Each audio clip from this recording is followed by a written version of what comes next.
Emotionally, what was the most challenging part to get right of this season? I've seen the whole thing. Uh, why did you start I here? know. No, there's really so much to cover, but really it was just capturing each individual character's struggles, making sure we were honest with that and being really grounded and coming from a good place with that. For me, specifically, it was just like, recreating certain memories within a dream. For instance, my grandmother in episode 5, or just having the scope, of work like be so challenging and really something fun to tap into for me, but also really difficult from an emotionality standpoint. Like stuff with my grandmother, the going back episode 8 entirely, probably the whole thing. I was probably crying after every scene. It felt like it was just so raw and something that was so grounded and just really hit all the notes for me and for everyone, really for everyone especially in episode 8. But there were so many moments. Episode 7 with my mom, what her struggles are, what she's going through. My sister, butting heads with my mom, what they think they should be. What my brother should be seeking the help that he needs and deserves. And so everyone just really hitting on all those notes were very, very difficult, but felt very natural at the same time. So that reassured me that I was heading in the right direction. Yeah. How did you choose when to lean into the more stylized moments, right? The kind of almost fantasy sequences, like where to punctuate with those? My mind is crazy. So I actually just wanted, it's a little bit wild. And I really enjoy dream sequence and storytelling.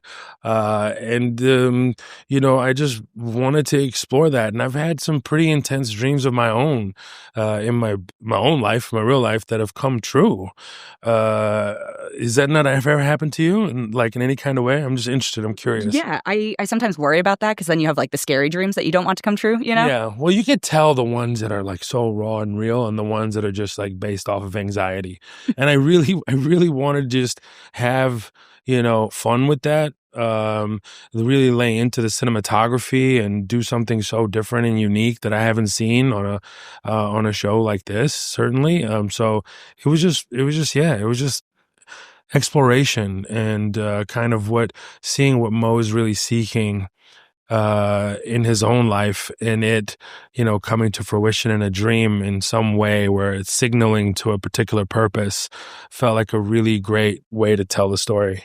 Ooh, okay, this is another heavy one, but what is the most shocking thing you learned in your research for the current immigration process? I think the most shocking thing is an easy one.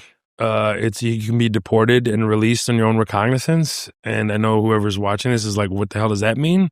It means that you can get deported and released, so you can stay, but you're deported. It sounds like an Abbott Costello sketch, but it's absolutely true. Who's on ankle bracelet? Who's on an ankle monitor, which actually can happen.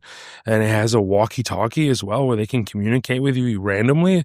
Super weird. That is just so subhuman to me. It's just intense just to be in a place and you just hear a voice coming from an ankle monitor, and also just being deported, but yet you could stay. So essentially creating a world where cheap labor is in place because you can actually get a work permit. So it's odd to say the least. It's a legal loophole. How do you balance the educational components of something like that, and also obviously between seasons 1 and 2, Palestine is even more at the forefront of the geopolitical news. How do you take that into account but also keep the humor in the heart of the show? Yeah, I think the worse it gets for them in their personal life, the funnier it gets. You know what I mean? Creating that pressure cooker situation is a good thing, and it will naturally draw out the comedy and the drama. So you don't really need to try that hard and force it.